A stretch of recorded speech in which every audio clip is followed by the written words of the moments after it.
just give everyone a few minutes just to come and sit down.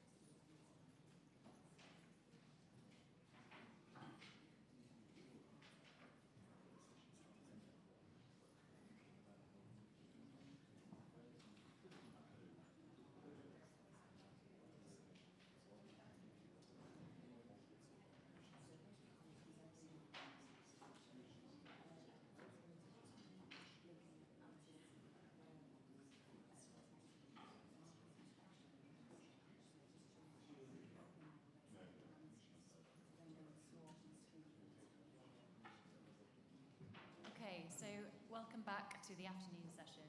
This afternoon session is going to focus on quality of life and decisions reaching the end of life. I'm delighted to welcome onto my panel to help me with this afternoon's discussion, Professor Sam Sarlek from the University of Hertfordshire. Professor Sarlek, if you could come and join us, welcome. Also Sarah Henshaw from the University of Nottingham, and Jen Vidrine from the Freeman Hospital in Newcastle upon Tyne.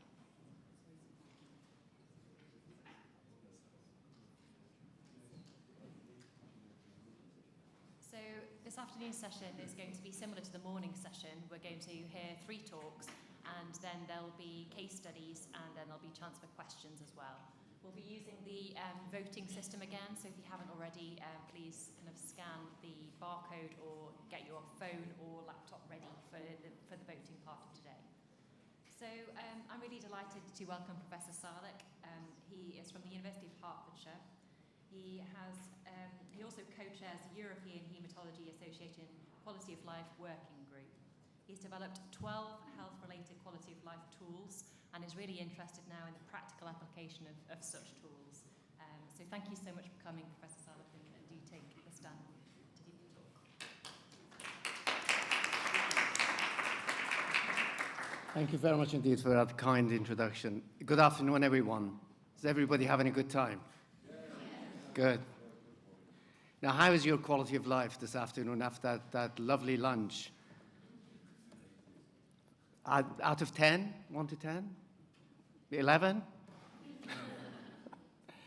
Now, this is going to be a very short presentation, and please forgive me, having worked for the last 40 some odd years in this field, starting from the point that I used to go to some of the clinician friends to ask them, would you like to join me to do a quality of life study? Everybody looked at me as if I was coming from a different planet or I was talking double Dutch. Now that landscape has changed, that we get so many calls every day that clinicians want to include quality of life measures, patient-reported outcome measures. I use this term interchangeably throughout. And also, pharmaceutical companies, not only it has become fashionable, but I think everybody has recognized that the patient voice matters. Now, about 12 years ago, let me track back a bit. About 30 years ago, I was one of the founders of a society called International Society for Quality of Life Research. And about 10 years ago, we had a meeting in Budapest. And I sort of looked around. I didn't see any patient in the conference. So, the focus and everything we do is to do with patient improving the physical and social functioning of the patients. But there was no patients to be seen in our annual conference. So I proposed to the powers of the be that we need to have a patient engagement special interest group. Now, the reason for that was that, it's becoming increasingly important. There are so many things that patients are the expert and we're missing our research. So I promoted the patient engagement in research or patient research partners. So to set the scene, we started to involve patients in our research. And now we found all my colleagues who were very, if you like, skeptical about the whole motion, now they're truly converted, that we involve patients from the start of any development project, any application project, until to the very end, the protocol development. They're part of the regular meeting, as well as being co-authors on the papers and reviewing papers. And of course, more recently now, to develop the lay summary for the papers that we publish. So that's a bit of a history. So what I really want to talk to you about today, the conversation that I hope that we will have, is I want to really point out that there are so many benefits of considering patient-reported outcomes in our, not only in clinical trials, which is really all started to be, but also in our routine care. There are, when you look at the literature, in oncology and hematology, one of the perhaps reason that a lot of the clinicians give is that it takes too much time to do, or it's not my job to be done. Now, perhaps those clinicians haven't really seen the benefit of incorporating the patient-reported outcome measures in their decision-making, and hence the inertia. So the point that I'm trying to get through this particular slide is that I know from the Socrates time the patient has been important, and the quality of life of a patient has important. But what is really critical here is that systematic approach to measuring patient-reported outcomes. The physical, the psychological, and the emotional aspect of how the disease and the treatment impacts patient. And that is useful not only for clinicians, but also for the policymakers. Now, the HTA agencies today, not only they focus on the economic of the new treatment, but also the impact on patients' quality of life in its own right. Although quality of life aspect feature in economic evaluation when we look at the cost-utility analysis, but also in their own right, the patient-reported outcomes are important in decision-making of the HTAs as well as the payers.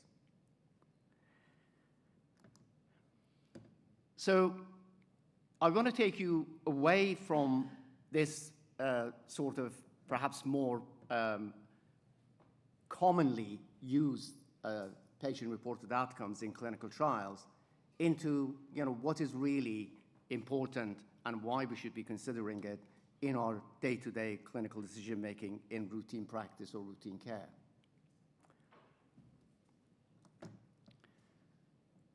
Now, anyone who manages to guess where this photo in the world is, there is a prize for it. Keep thinking. So, the message that I want to get through this particular slide is that clinicians miss half of these symptoms that are important to patients. And the symptomatic monitoring of patients' symptoms using a PRO or quality of life measure gets us closer to closing the gap. I'll tell you a story. That about a few years ago, we did a naturalistic study in a cancer hospital. So what we did, we gave the quality of life by the clinic nurse to every patient that came to the outpatient clinic visit or appointment, and they completed that, and they took that into the consultation. At the bottom of the PRO, there was few questions to the clinicians. Has the information been useful in your clinical decision-making? Has the information led you to direct patients to different services, or has it been instrumental in changing the treatment? So those measures stayed in patients' file. Those were the days that, of course, that particular hospital didn't have electronic system. So the paper copies stayed in patients' file. So the clinicians would actually have a look at the one that was done the previous visit. So then every week we had the meeting with all the clinicians who were taking those outpatient clinics. And the one most important aspect of that process over 2 years that we did, and patients had done as many as 50, if you like, completion of the PROs, was that it improved clinician-patient dialogue. Now, some other studies that we have done, we know that there are lots of information in patient communications and patient needs literature pointing us to the fact that there are some communications problem on the part of some of the clinicians. But the systematic collection of that information from patient improve the patient communications. And the strap line that many people use is that stop medicating and start communicating. So these were, by me telling you the story, you have already seen those other aspects of the importance of incorporating patients' quality of life and trying to close that gap of that 50% of the symptoms that we miss. So, and the fire here is really the consequences of missing those symptoms. And what happens, it's, a patient suffering due to poor symptoms control, mistreatment, as a result of not feeling good. They probably, don't take the medications, making their own judgment of why should I be taking it, and the emergency department visit, hospitalization, and the rest.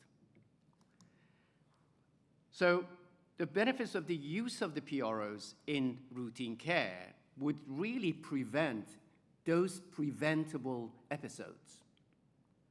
And those are just some of those episodes, not being an exhaustive list, and I'm sure that you identify with some of them. So what are the challenges? I'm not standing here to paint a panacea that, that there are not difficulties or challenges. There are challenges in three levels, and I like, put things in three buckets, because those are the things that, often is remembered. There are administration problems. Do routine recording the PRO on the patient health record.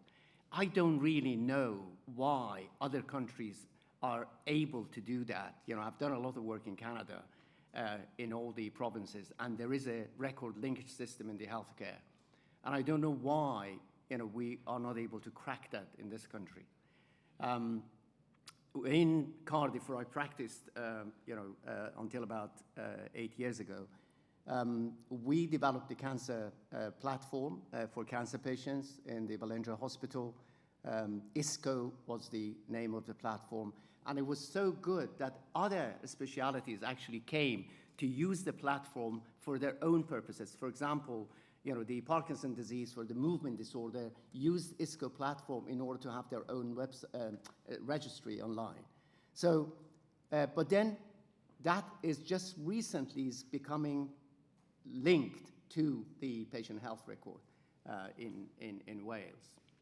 So there are these administration problems, and we need to really crack that. And they are not easily accessible by every clinician. On a technical level, understanding the clinical severity of particular symptoms and appreciate care option when outside the hospital environment. Now, the issue is that sometimes we have been experienced that with Nair and Bevan Health Authority in Gwent recently. There is not enough training for the people to be able to understand and use that appropriately and incorporate it into their clinical decision-making in a timely manner.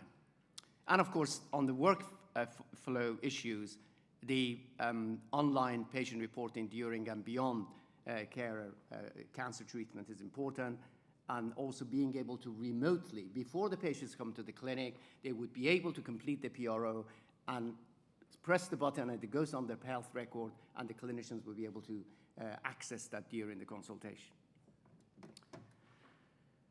So benefits of overcoming those challenges, patient data are immediately transferred to electronic medical record, accessible for the clinicians to be able to have it at the point of care, and used in routine consultation to support clinical decision-making.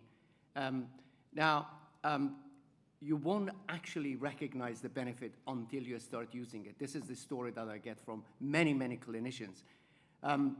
In the same hospital, we did another study, and that was measuring the quality of life and the patient's information need in the first visit to the clinic and sharing that information with the clinicians. They were just horrified that some of the things that was important to patients that they didn't know. And then we subsequently, when they came next time to the clinic, we measured again their quality of life and information need. And it was a huge improvement. So that share of that information with the clinician and knowing those were the issues for the patients, it changed their behavior as a result. From that point onward, subsequent measurement that we did, there was a great improvement. So what are my recommendations? And this is also what I tell to my kids, I never advise them about anything, it's my recommendations. So we need to change the mindset. And that's not easy. I do realize that. But we still, after that 40 years ago story that I told you, we still have got a mindset problem. We need to change that. That's a cultural change. We need to define the objective. Why do you want to measure on a routine care the patient-reported outcome, quality of life, symptoms, etc.? I didn't go through the definitions of the PROs, and I took that for granted that you all know what it means. So we need a single measure to be able to apply to all hematological malignancy. You can't have 12 different PROs on the shelf. Is it myeloma patients that I'm going to be using the myeloma, or is AML that I'm going to be using the AML questionnaire? It has to be a one single measure that can discriminate between different hematological malignancy. So we have to keep it simple in order to be able to use it routinely. If it's complicated, if it needs to be very complicated scoring, that it needs a computer to do it, those will not work. We have to keep it simple. We have to focus on the problem areas. For example, I'll tell you another story. There was a patient that indicated on the PRO that they had problem with the appetite. Now, when we drilled down of that particular item that was a problem, we recognized that patient had not been eating for a week. Because they were told that they have to have a special dietary and fluid requirement, they were afraid that they might do the wrong thing. So we brought them in, we had the dietitian and the catering people did a sort of workshop for the patients with what you should do, how they cook it, etc., and problem solved. So it's really focusing on where the problem is. You've got to look at those items. And there may be only one or two areas, whether it's emotional, whether it's psychological, whether it's physical, but it's pinpointing where the problem lies. And that's what really asking Mrs. Jones how you are today doesn't tell you. That is why it's so important to do the systematic approach to measuring PROs. And it doesn't take that long to do it, I promise you. So, and we have to appraise the options that we have in order to manage that issue. So future research, we need to do in order to say, what are the ways that best allows us to use the PROs and involve it in our clinical decision-making? Now, I want to now move into sharing with you, how we can actually keep it simple. As part of the EHA Quality of Life and Symptoms Scientific Working Group, when I chaired for many years, and now I'm a co-chair, one of the tasks that we were charged with to see whether any of the current PROs that use in hematology are actually created with hematology patients for hematology patients.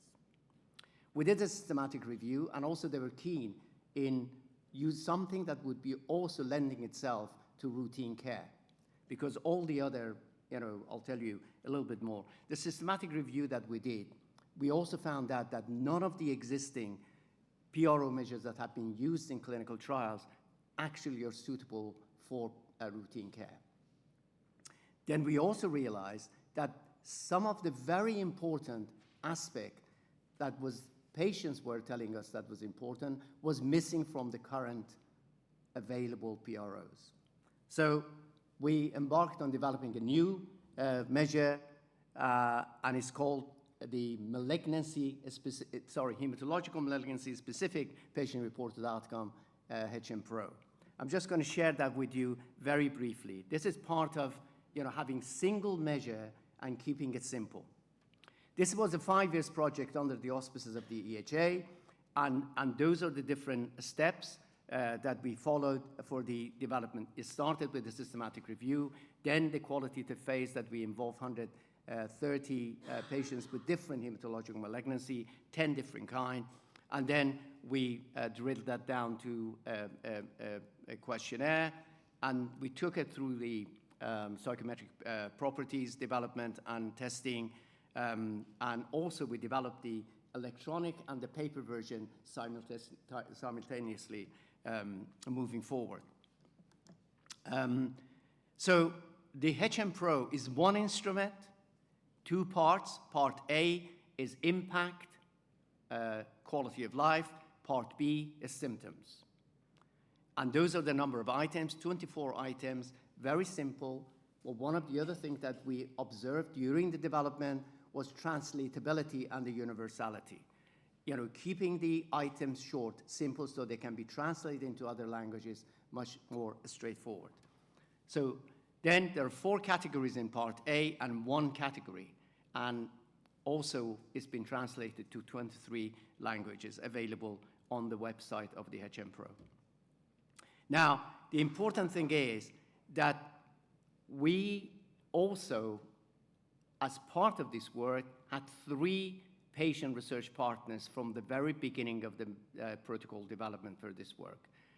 And then we also sent the protocol to FDA and the EMA, and they approved the protocol for the development of a PRO based on the FDA and EMA PRO guidelines. So the parallel paper I have told you, and the evidence of the routine care and a clinical practice and clinical research robustness of it has been tested many times. At the end of the project, we developed the app, and the app is available on all the different systems, Apple, Android, and Microsoft.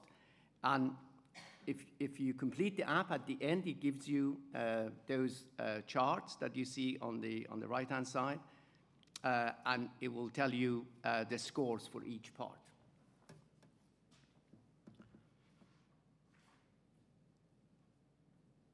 And these are the current studies, recent couple of years and current studies using HM-PRO. There are a number of European-funded studies that are currently ongoing. There are 2 clinical trials, I think it's 2 or 3 clinical trials in AML in particular, multinational and multi-center that are being used. And this is just continuing that list. And these are both clinical trial as well as the routine care. There are 3 studies in Denmark that are being carried out in routine care.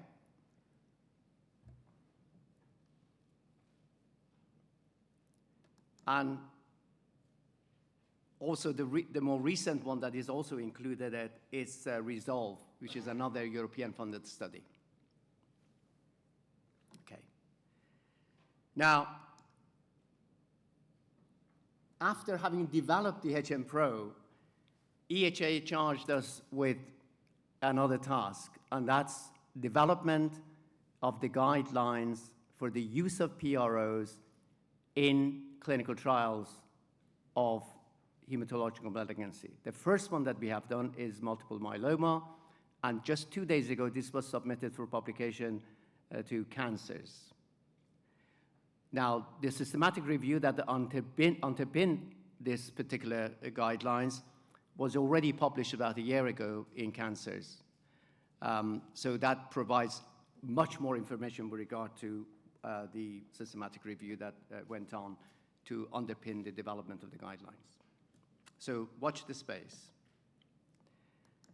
Now, I can't complete this talk without sharing with you that there is another element of our practice which is important, and that is the family of the patients. So about 10 years ago, we developed a family-reported outcome measure. It's called From 16, so it's 16 items, again, keeping it simple. It has used both the HM Pro and the From 16, the most sophisticated techniques in terms of the development of PRO measure, both the classical test theories as well as the item response theory, which contribute to huge robustness compared to the legacy measures that we used in the past. Now, you have to always manage the tension between the mathematical modeling and what the patients are telling you. Because it's no good that is mathematically, but actually has ignored the important aspect, for the patients. So that's what we do, the qualitative work. That's why we do the content validation work, to make sure that everything that patients have told us in the interviews, in this case, for example, 135 family members of 26 medical specialties. So this is a generic family-reported outcome measure. Again, keeping it simple. You don't have to have family-reported outcome for each of the hematological malignancies. And with these, we do the discriminant validity, making sure that it's actually sensitive to each of the particular hematological malignancies. So one of the other aspects of this is that we also have done the mapping with the utility values. So the the family-reported outcome measure, the quality of life of the patient, families of patients can be converted to utility values to be used for economic appraisal.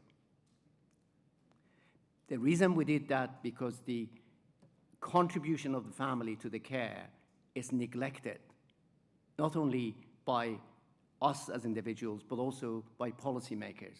So it has to be built into the economic appraisal of any particular treatment, whether that is a commercial endeavor or it's a academic endeavor. There are quite a lot of publications about this particular tool, and it's available online. Now my last slide is to thank you. This is also another place in the world that there will be a prize for anyone guessing where they are. Thank you very much indeed for your attention. So we're going to take questions at the end, so do come and join us. So just to summarise his talk, if you don't mind, Professor Salek. So we heard about the increasing importance of quality of life tools outside of the trial setting, not only to improve our dialogue with our patients, but also to spot new symptoms and reduce admissions into hospital. And maybe the HM Pro app, which you can get on an app, might be the way forward to standardise the tools. So we're now going to move on to hear from Sarah Henshaw. Now, Sarah Henshaw, we heard from this morning. She is a multiple myeloma CNS based at Nottingham. She's been there for 12 years. She has 4 nurse-led clinics that are under her care, and she's particularly interested in quality of life and also pain management. And she's in the early phases of setting up a myeloma nurse network to standardise our care. So thank you, Sarah.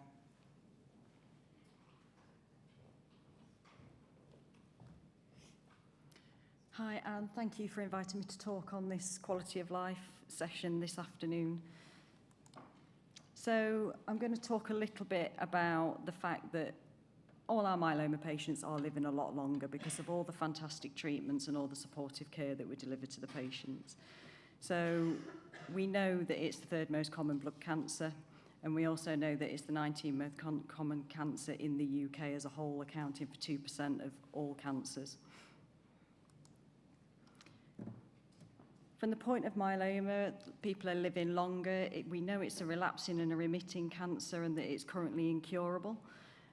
The life expectancy is increasing all the time. And Cancer Research UK, the 5-year net survival of diagnosis between 2013 and 17 was 52.3%, and that was an increase of 22.2% from between 1990 and 1991. So we know it's really exciting times in myeloma from a survival point of view.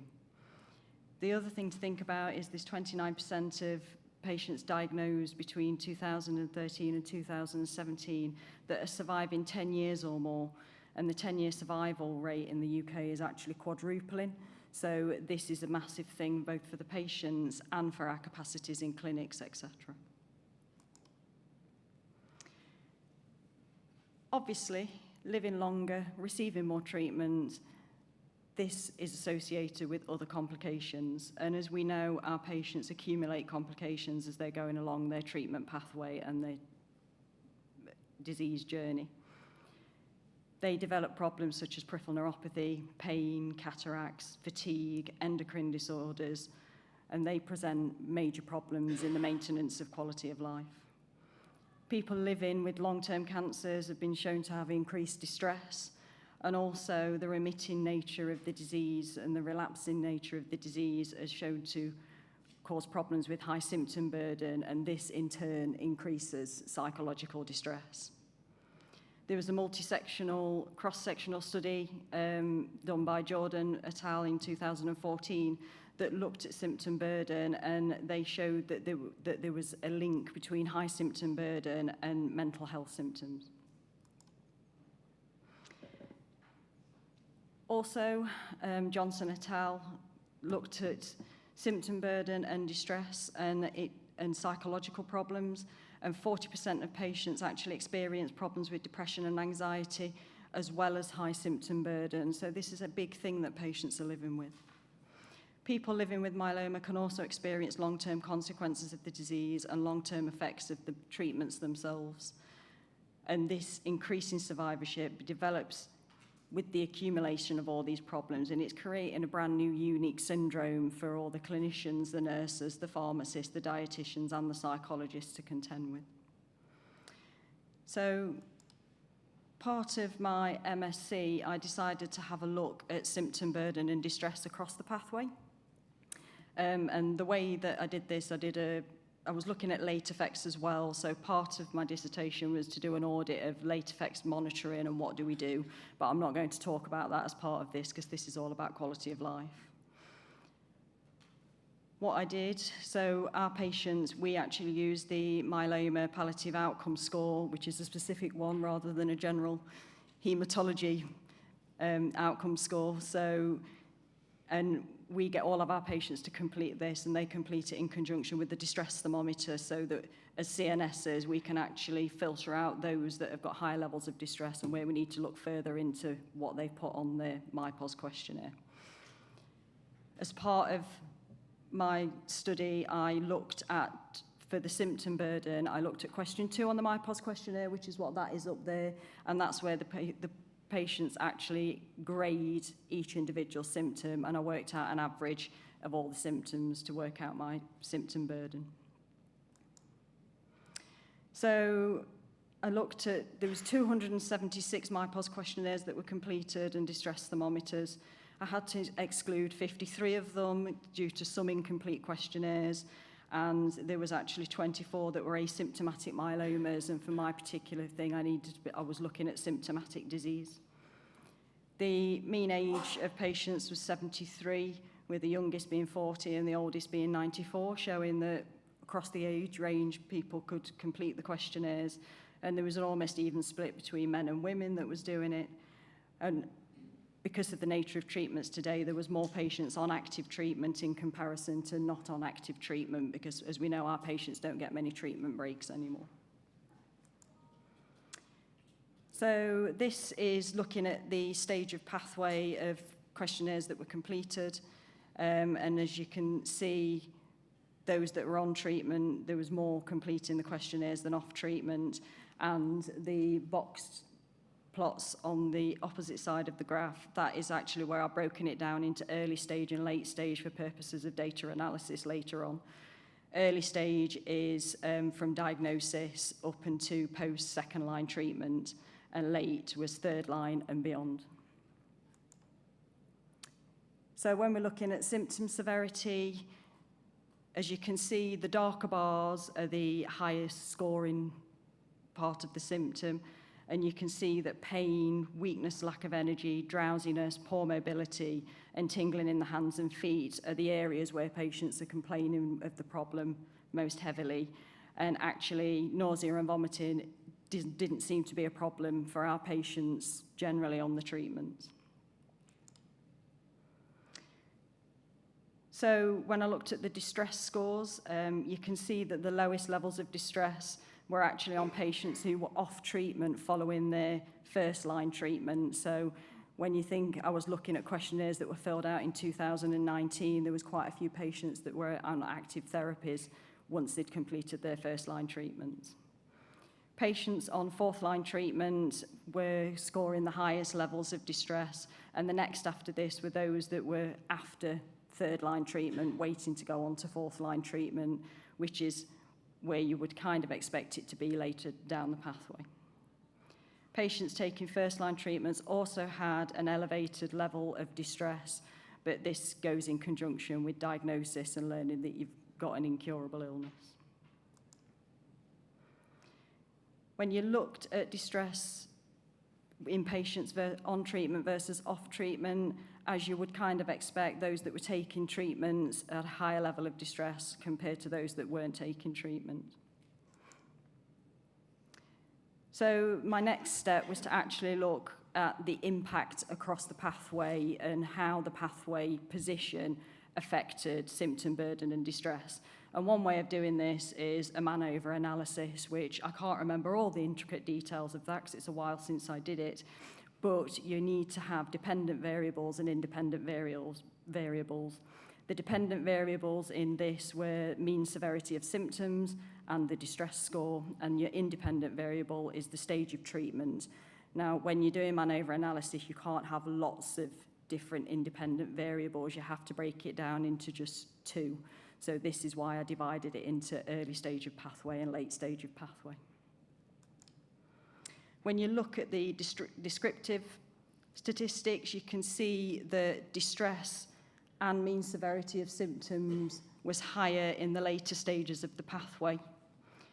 But when you actually look at the man-over analysis, so the first part of it, you're looking at the overall effect of the position of the pathway, and actually the position of the pathway did have an impact on the well-being of the patient, and that's when you're saying that well-being's measured by your severity of symptoms and distress. When you break it down further and actually look separately at level of symptoms and distress, I was quite interested to find that actually positioning the pathway did have an impact on level of symptoms, but it didn't have an impact on the level of distress.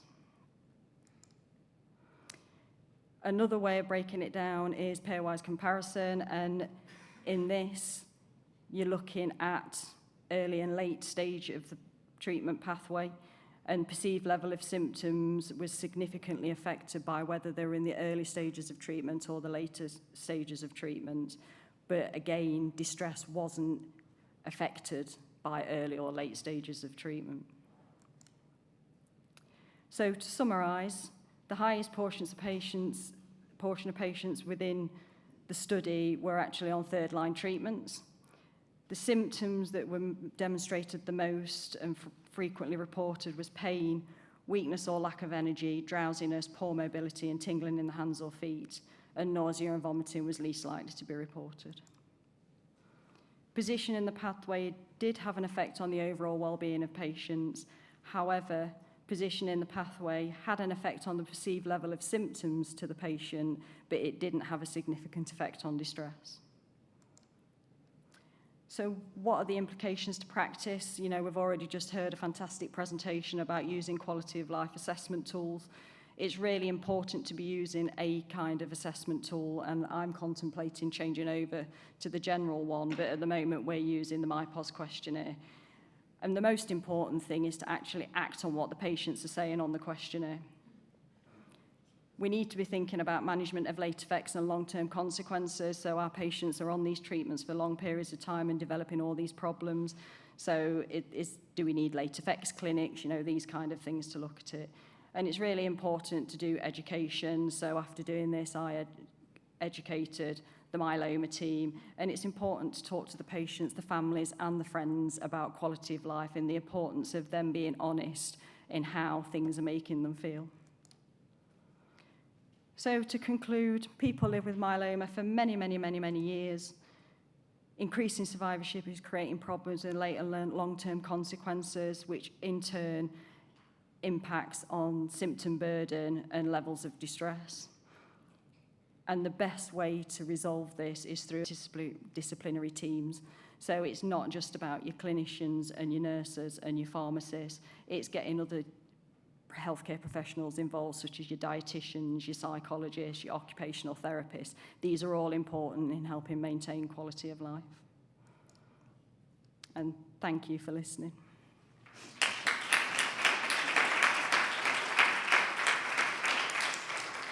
So again, I'm just going to summarise Sarah's talk. So we could use the MyPOS distress questionnaire to characterise our patients' distress and also their symptom burden.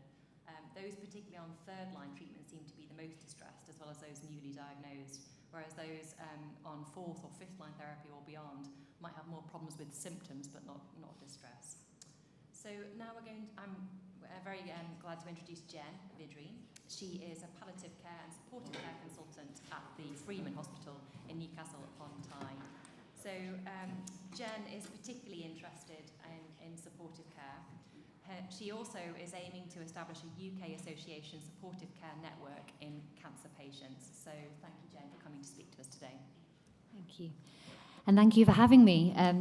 As Faye explained, I'm a palliative care consultant. I feel like an entire interloper here with you this afternoon.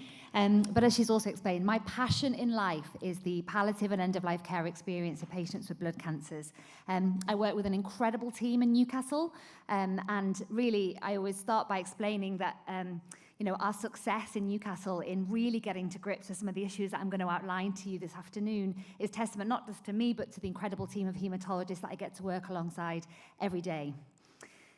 So I'm going to start by asking a question about the role of palliative care in multiple myeloma. And I suppose in order to answer that, I'm just going to set some context and sort of come back a bit really. And most of what's been written on this very important topic doesn't drill down into specific tumour groups. It's around haematological malignancies as a whole. And there's really clear evidence across the world that if you have a blood cancer, you have a very different palliative and end-of-life care experience compared with if you have a solid organ cancer. Now, most of the studies conclude that that experience is inferior. I would say that's heavily caveated, and we'll come on to that in a moment. But the evidence is really clear that patients have a different experience, that they have as many palliative care needs as those with solid organ cancers. And obviously, Sarah's outlined beautifully this afternoon some of the symptomatic and psychological issues that these patients carry. We know that patients with blood cancers are less likely to be referred to specialist palliative care teams. And again, we'll come on to talk about that in a moment. Now, we know that the evidence tells us that patients with blood cancers are less likely to die, I should say they're more likely to die in hospital, and they're less likely to die in a hospice. And we know that patients with blood cancers are more likely to die soon after aggressive treatments, such as systemic anti-cancer therapy, and have ITU visits close to death. And they're also more likely to have assessed an acute care facility in the last days and weeks of life. Now, those bottom 4 points, really the palliative care community may conclude that these are all negative quality markers. that the quality markers that we have in the palliative care community in this country would denote that all of these things are bad. That really whenever patients die in hospital, that's almost a failure of something the system has got wrong. That patients having chemotherapy close to death must always be a terrible thing, and that patients dying in intensive care is always a terrible thing. Now, this is, I suppose, to set the scene of part of the issue being that blood cancer patients do not fit into the neat categories that have been formed by the palliative care world since the 1980s. I'm sure I don't need to preach to anyone in this room that often patients choose to die in hospital, and that is the right place for them. And I see this on a weekly basis in my practice. We know that we use chemotherapies particularly with good palliative symptom benefits, even towards the end of life. And we know that with the best will in the world, for various reasons, some patients will die in intensive care, and that is the right thing for them. That's something that cannot be avoided. So thinking about the barriers, I've just told you that your patients are less likely to be referred to palliative care, one of which is the model, and I've alluded to this already. Palliative care came out of, in the 1980s by a lady called Dame Cecily Saunders, and it very much came out of the solid organ malignancy context.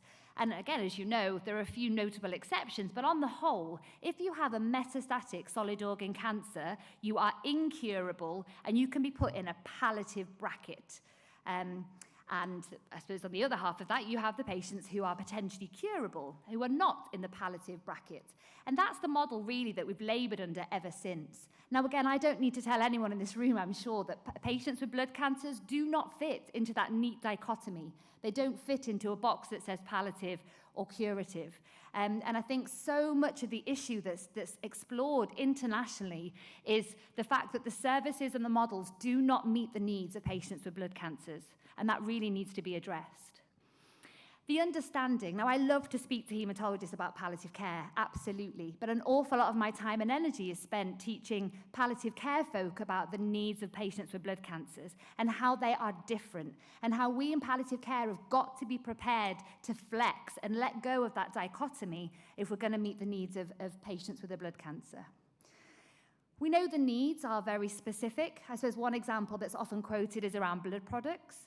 In the Northeast, really the local hospices and palliative care units have been on a journey in the last few years in terms of their willingness and ability to deliver blood products in a hospice environment.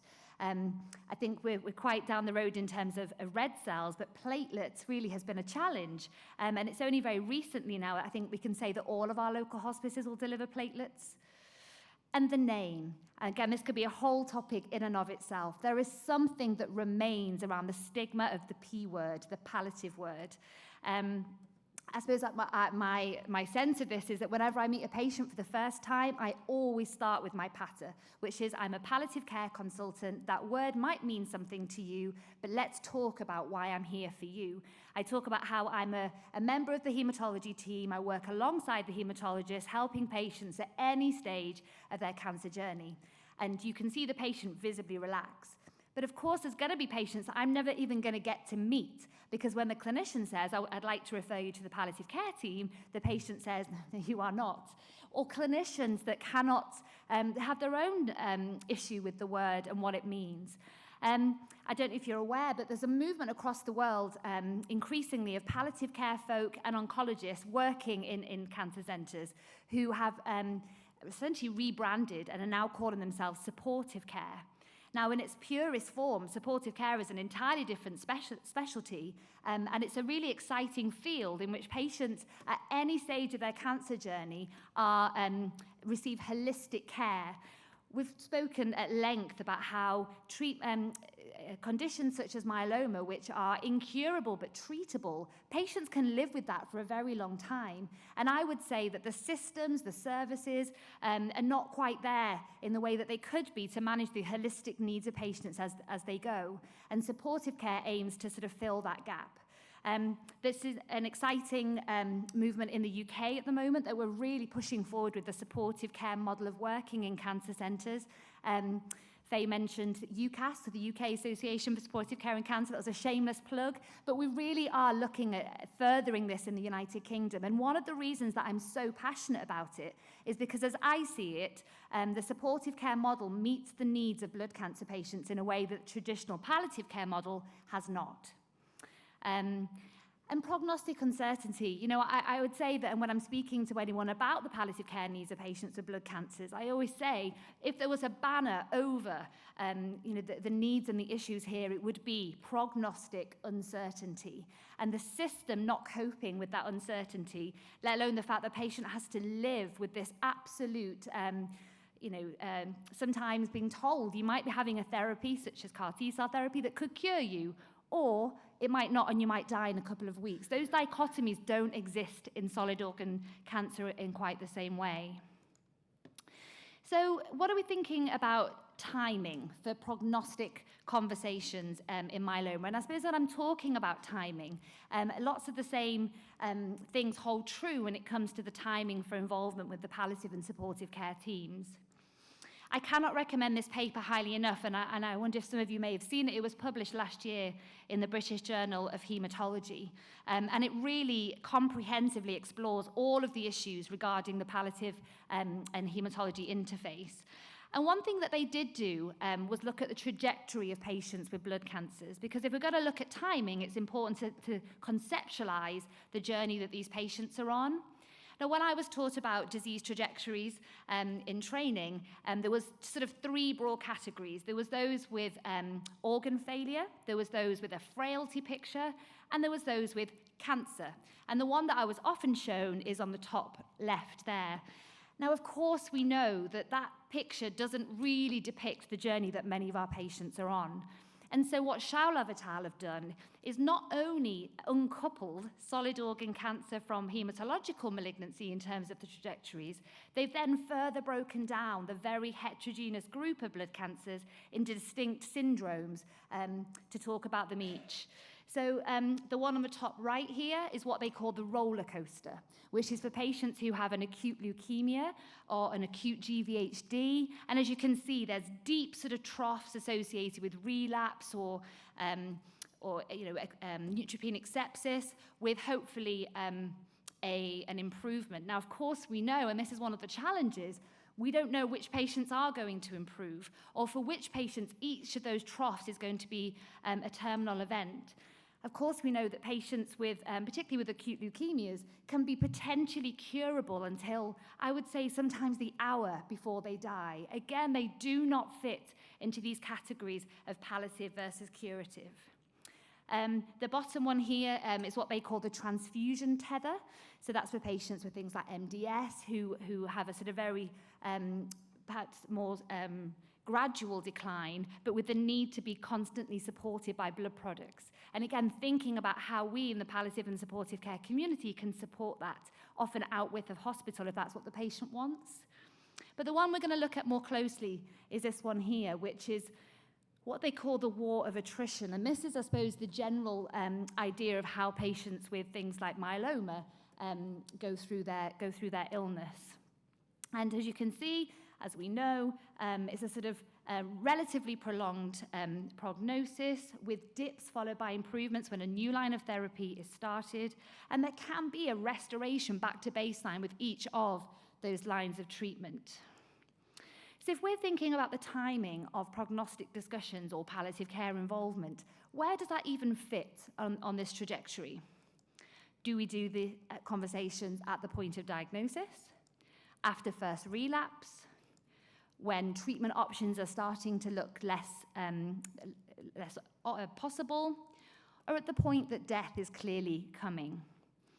And I suppose I'm going to slightly cop out of that and say, really, there isn't any absolutes. However, I would say that, in my opinion, this should be a dialogue.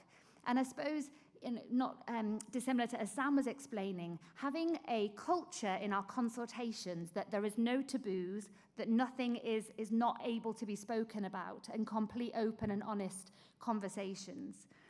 Of course, different patients are going to want to know different things at different times, and questions such as, are you the kind of person that likes to know everything or just the bare minimum, is a really good way of eliciting that from the patient in front of you.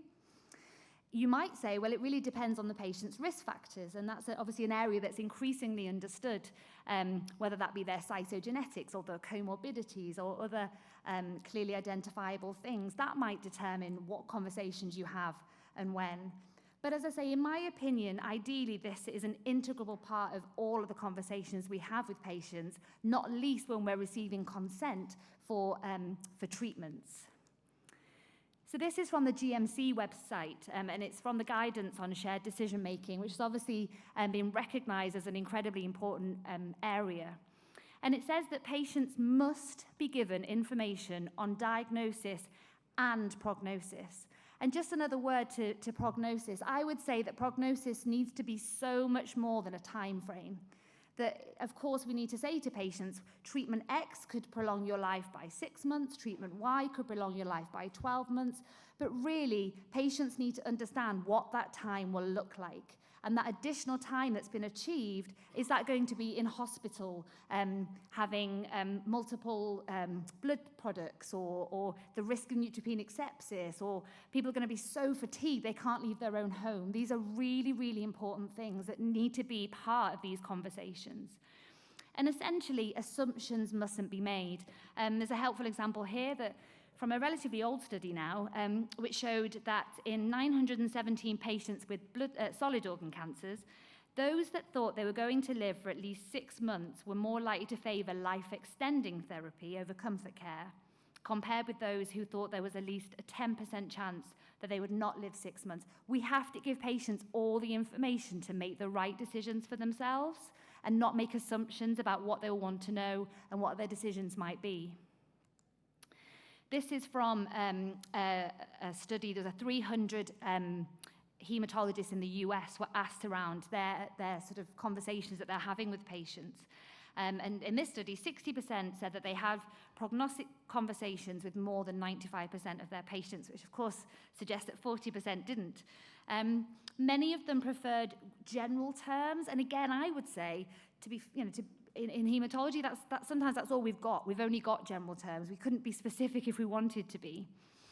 I think it's interesting that although many of the ones that had the conversations had them at diagnosis, many do not then revisit that information. And what we're saying is that these patients have such inherent uncertainty, things changing, the landscape changing whilst they're on the journey. It's so important that we have those conversations on a regular basis.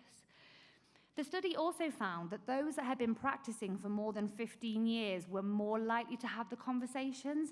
And to me, this just speaks of the fact that where there's no clear guidelines, there's no flow chart, really it comes down to clinical experience and confidence. And the study also talked about role modeling and how those that have been practicing for longer acting as role models to newer clinicians. And I suppose just to reiterate the particular challenges that exist in this patient group. We know that the area of heme-oncology is incredibly exciting. There's so much moving forward, thinking about novel therapies like CAR T-cell therapy and T-cell engaging therapy.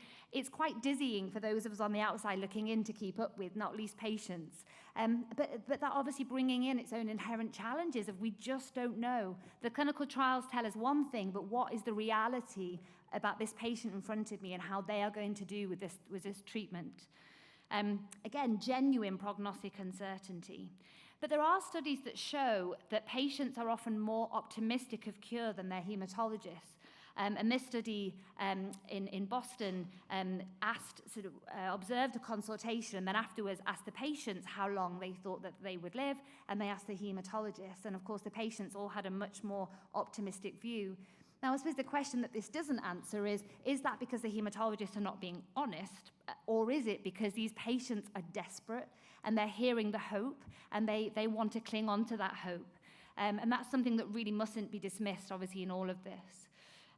But there is evidence that these are difficult conversations because of this uncertainty.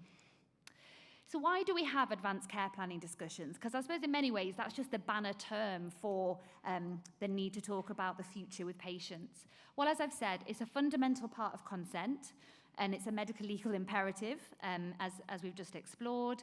And there is evidence that patients want us to be honest. Of course they want us to share their hope, but they want that hope to be realistic. It's so important that we don't make assumptions. And this is really key, that we don't need to be certain of a poor outcome. If we as clinicians are waiting for a moment that we are sure our patient is not going to live in order to have conversations or get other teams involved, as I've explained, with this patient group particularly, opportunities are missed.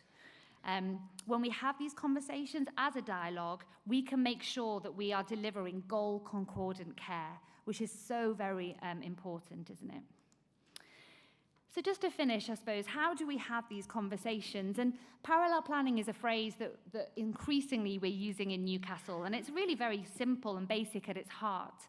And it was first described in children's palliative care, but we are increasingly hearing it talked about in hematological malignancy. And essentially what it does is encourage patients to, of course, keep hoping for the best. And it's never about taking away hope, but it's about allowing the conversation about the what-ifs. And I think that this is something that we have increasingly embraced in Newcastle, not least because, as we were saying, if we don't know what the outcome's going to be, then we need to do both of those things together. And of course, if it then becomes clear that the patient is going to do well, then those conversations haven't been in vain, but opportunities are not missed. You may have your own ways of having these conversations, but I do speak to clinicians regularly that appreciate having, I suppose, a few phrases or things in their toolkit. And many of these are patient-tested. Atul Gawande, who wrote the book Being Mortal, developed an incredible communication lab in America called Ariadne Labs. And they've developed a template called the Serious Illness Care Program, which is encouraging and empowering patients to have conversations with their clinicians. So these are some of the things that they tested, and they're ones that I use in my clinical practice. And I suppose we'll just go through them, but I would like to talk about what is ahead with your illness. Is that okay? Signposting, this is okay, this isn't off limits, we can talk about this. But acknowledging that these conversations can feel frightening, but it's important that we are honest with each other. So we're always working together in line with your priorities and values. I wish we didn't have to worry about this. And we are obviously hopeful that this treatment will have a good effect, but we know that that might not happen. And many people find this uncertainty hard. And I find that patients really respond to knowing that they're not the only one that feels like this. A useful phrase that I use a lot is, do you ever let yourself go there? Do you ever let yourself think about the what-ifs? And so many patients say yes, usually in the middle of the night, and they then go on to tell you how isolating that can feel. They're not able to, they feel, to speak to their families about it.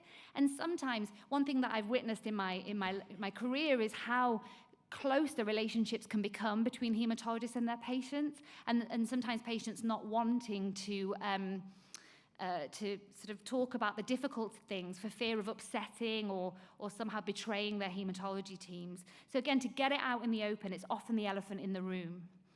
And again, many people tell me that they think about the what-ifs but don't feel able to talk about it. Is this you?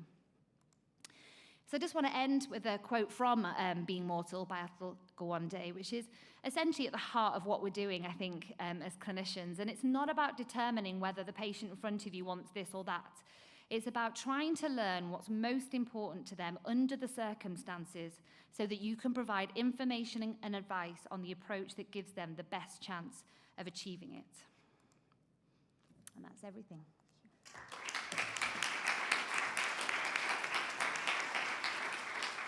Thank you, Jen. So just to summarise Jen's talk, unfortunately our haematology patients are more likely to die in hospital and have acute admissions in their last year of life. This might be the model, the dichotomy of curative and palliative doesn't apply to our patients. And there's no right time to have kind of end-of-life discussions. It's sort of more on a patient-specific basis, and a useful tool is parallel planning. So just in the matter of time, we're just going to move quickly on to the case studies, and then we'll open up the room to questions as well as online. So if anyone wants to post post questions online. We can answer those after one or two case studies. So we thought it'd be interesting to use some case studies to use the panel and the expertise of the panel to talk through a couple of cases, and there'll be everyone can vote in the audience. So case one, these are real patients. So a multiply relapsed 81-year-old man diagnosed with myeloma in 2016. He's on fifth-line treatment, has a rising paraprotein, declining hemoglobin, suggesting progressive disease. He's got no standard options. He's heard on the news about a phase 1 clinical trial, and he wants to be referred.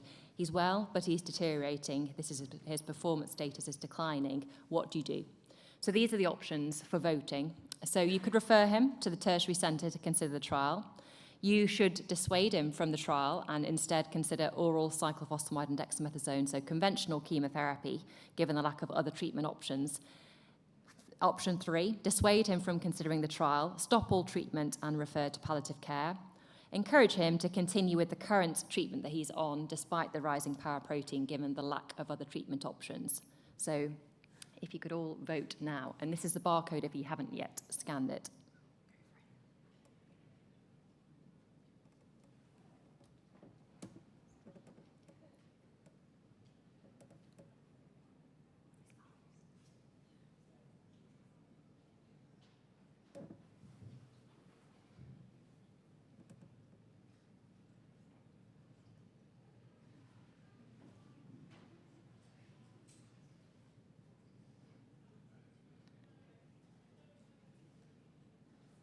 I think these are numbers of people voting in the corner.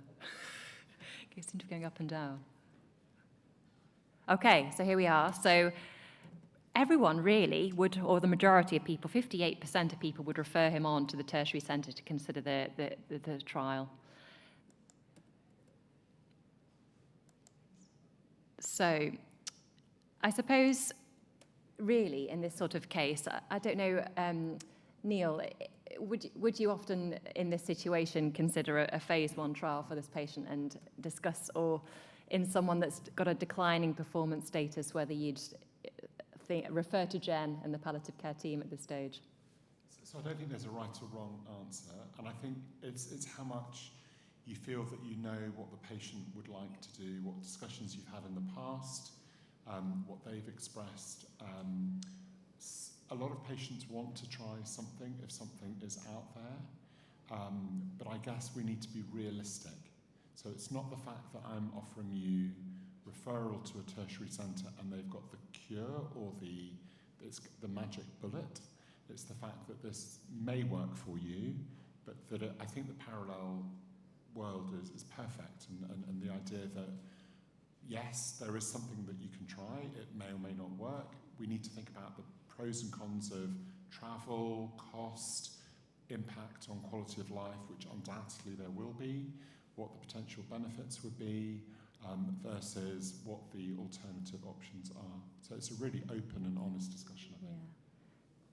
Would you agree, Jen? Would you be happy to sort of speak to this patient at this stage, or would you prefer to wait? Absolutely, and Yeah. this is something that I think is not infrequent in my practice, that I am having conversations that are as honest as who do you want to be with you when you die, while someone's being worked up for a clinical trial. That's not unusual.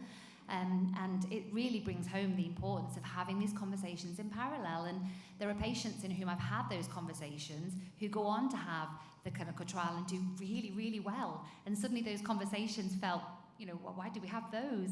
But nothing's wasted. And when you do both of those things together, you do not miss opportunities.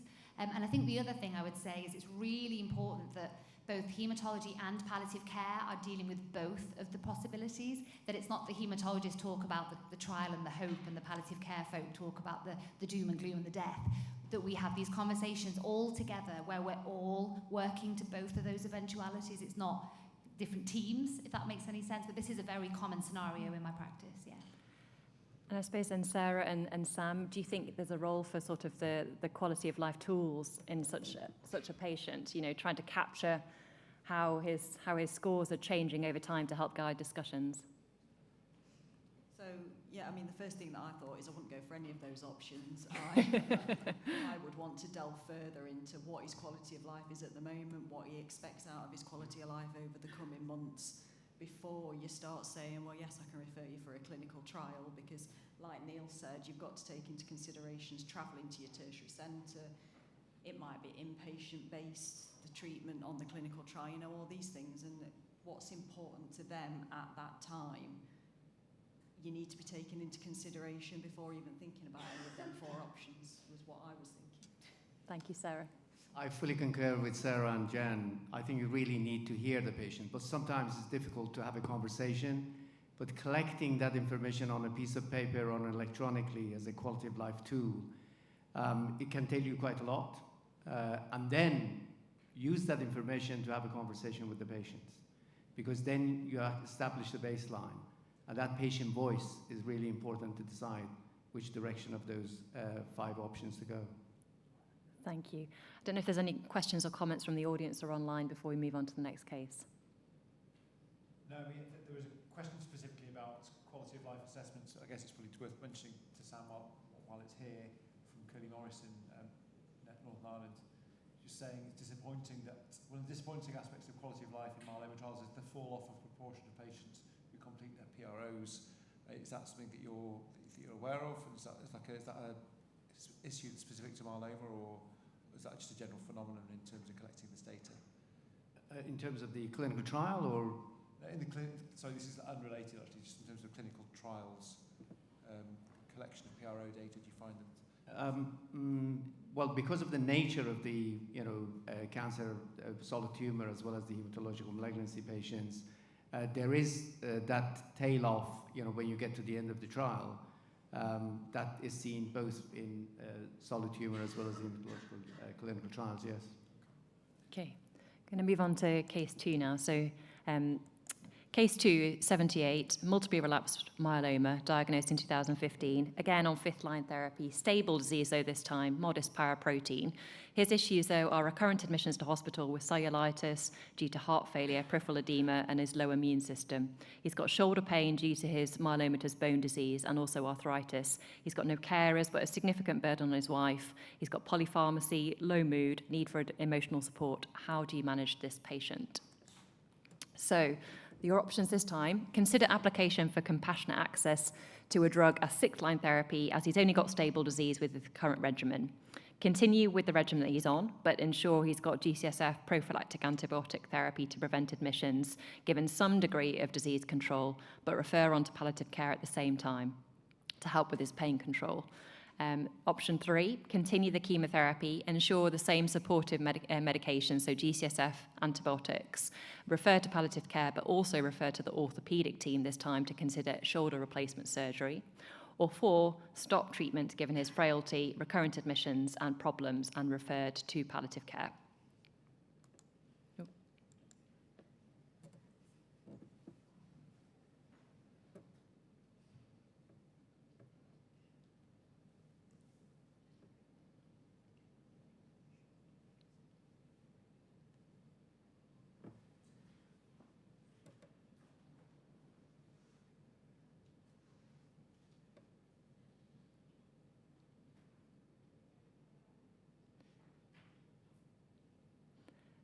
So an overwhelmingly 68.18% of you would continue chemotherapy, ensure GCSF prophylactic antibiotic to prevent admissions, but also refer to palliative care at this stage to help with pain control.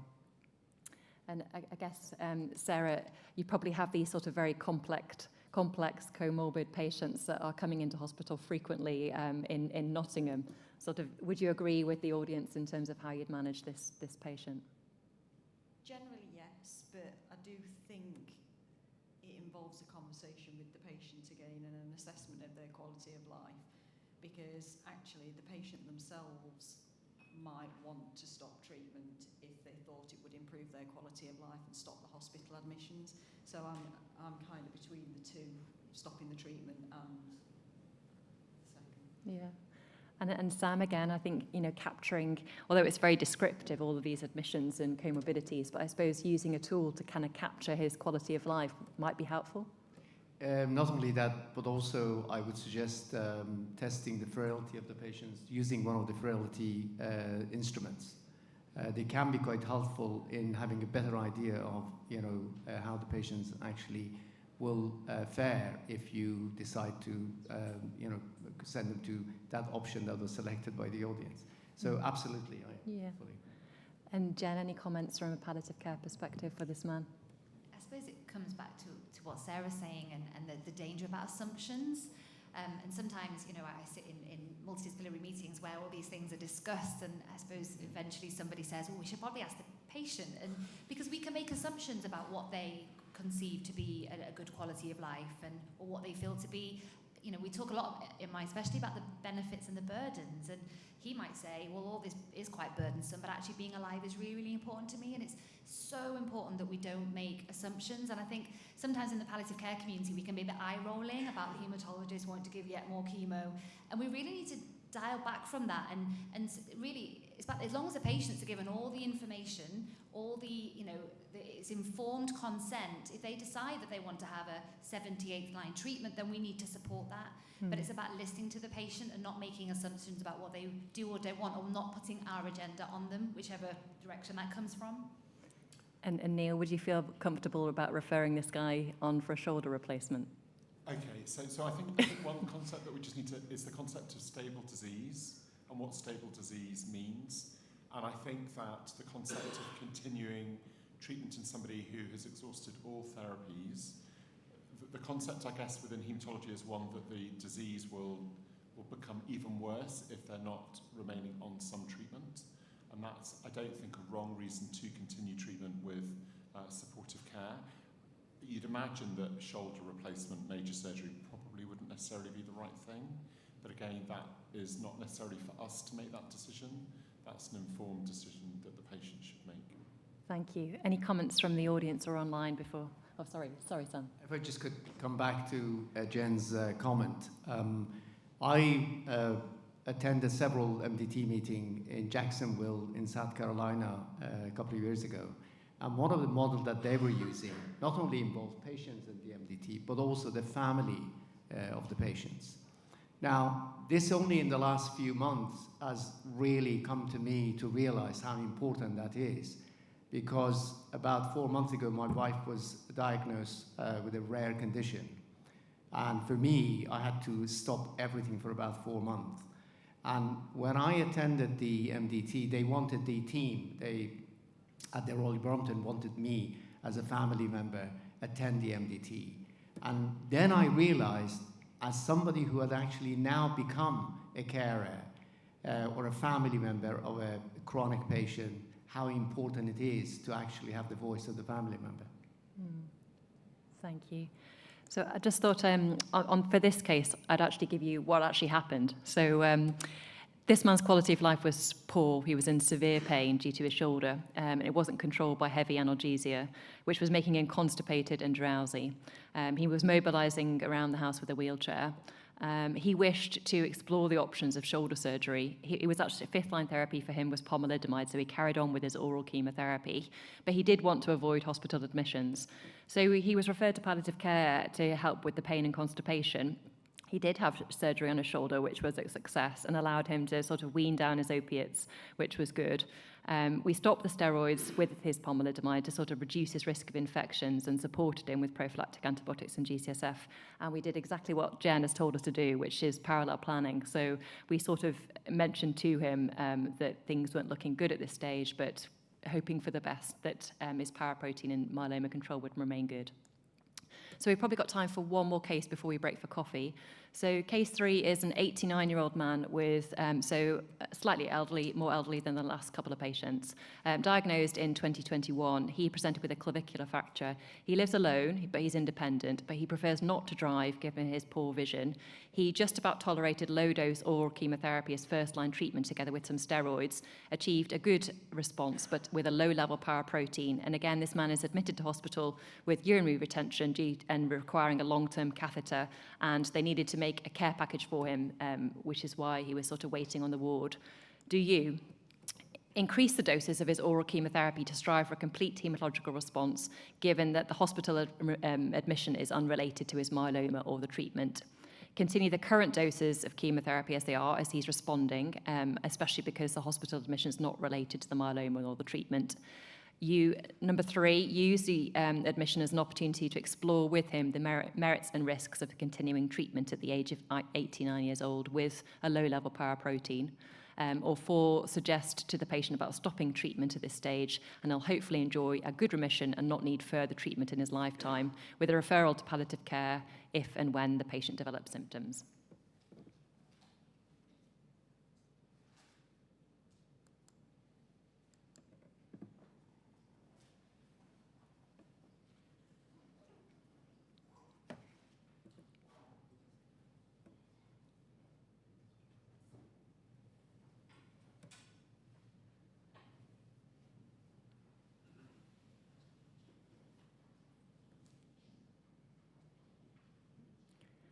And again, an overwhelming majority of you, 64.1%, suggested to explore with the patient the merits and risks of continuing treatment at the age of 89 years old. Would our panel agree with this sort of outcome? Yeah. So I'll just tell you what happened to this man. So we did that. We explored his wishes. He says he was distressed by the inability to drive. But he said, "Do whatever you think, doctor," which is quite a lot. Elderly patients can say that quite often. But he wanted to avoid admission into hospital. So what we decided to do, we stopped his treatment, but then his paraprotein, we thought he'd enjoy a really long remission. He had good cytogenetics, but he had quite a dramatic progression, biochemical progression. And we're now meeting with his family, as Sam pointed out, the importance of involving family members, particularly at someone this age, who's going to be needing to be brought into the hospital probably for treatment to discuss the next steps. And actually, he wanted to go back on treatment, so he's now on second-line treatment for his myeloma, and both he and the family are happy with that. So I think we probably need to break for coffee soon, but if there's any further questions or comments, either online or from the audience, we could probably have time for one or two. Does anyone have any questions for any of my panel members about any of the talks that they've heard as well? No. Anything online, Jonathan? No. Oh, yeah, thank you.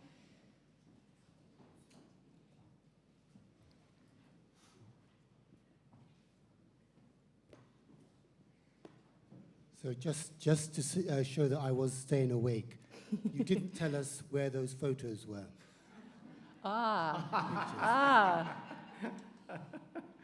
You didn't guess, did you? Victoria Fall in Zimbabwe. Very good, very good. Oh, one more question, Sally. Hi there. Hello. Thanks so much, everyone. That's a great session. Really appreciated it. A question for Professor Salik, if that's okay. If I could perhaps make an observation with regards to our current clinical situation. I think one of the challenges we may have with integrating a PROMS tool would be actually we may unearth the challenges in our resourcing. We don't necessarily have a physiotherapist to refer to or a psychologist to refer to. And arguably maybe the PROMS tools would be a great way of doing a service sort of appraisal, really, looking at that unmet need. I'm just wondering if that's something that you've run up against in terms of your experience of using PROMS in clinical practice, and if it has then enabled people to develop their service further to best meet the needs of their patient population. Thank you. That's a very good question indeed. And yeah, you're not alone. We talk to a lot of clinicians in terms of the outpatient clinic in particular. Perhaps this example would help. One of the work that we have done is we asked, before the patients come to the clinic for consultation, to complete the PRO themselves and score it themselves. That showed that the use of that quality of life information was much greater by the clinicians than when the patients had actually handed in the form without any score. Now, one of the other things that we do, and a number of other quality of life measures have got available, is the interpretation of the score. What does it actually mean? Or when you compare it, from the previous time that they completed, the 2 points difference, what does it really mean? One of the techniques that is done, we do that routinely and other people have done it, is called a score banding. A score banding is a very simple, straightforward way of interpreting the change in score. And that usually is printed at the bottom of the questionnaire, whether it's electronic or paper version. And it gives you the change of the number of points, whether it's minor, whether it's severe. So that gives you some indication of, interpreting the change in score. So when the patient comes into the clinic with that completed and scored, you can immediately see where the patient actually falls. So that probably facilitates, streamlines, and less burdensome for the clinicians, because I know that there are only 10 minutes or 12 minutes time that there are a number of other things that sometimes extended in order to, refer patient to different services or, get a bed, for them to be admitted. So that challenge is there. But as you mentioned, as part of the team, it's always good to be able to identify someone who is your PRO quality of life champion and creates ways to facilitate or streamline the collection of information and the way that is best to be incorporated in clinical decision making. So I don't know whether that's helpful. And that actually nicely leads on, Sally, to I've got a shout out for my senior adult oncology team. So just as Sally was mentioning, often as a myeloma clinician, you're left dealing with all of these problems. But I've linked in at the Christie with Fabio, who's actually been in the Times newspaper, I think, on Sunday, about the excellent work he's done. So he's created a team at the Christie main site that's combined of all of these people. So a geriatrician, physiotherapist, oncologist, pharmacist, OT, dietitian. And I do a score on my patients, a frailty score. And if they are frail, I refer on to this team, and they do all the work for me. So link in to sort of, create your own team with key players in your hospital that are keen to get involved. And it's a way of you focusing on the myeloma, but being supported by an MDT approach. So I'd just like to thank all the panel and everyone for coming along to this afternoon's session. We're going to break for coffee now, and I think we're back at 20 past, Jonathan, or 25 past? 25 past for the valedictory speeches before the meeting closes. So thank you all so much for listening.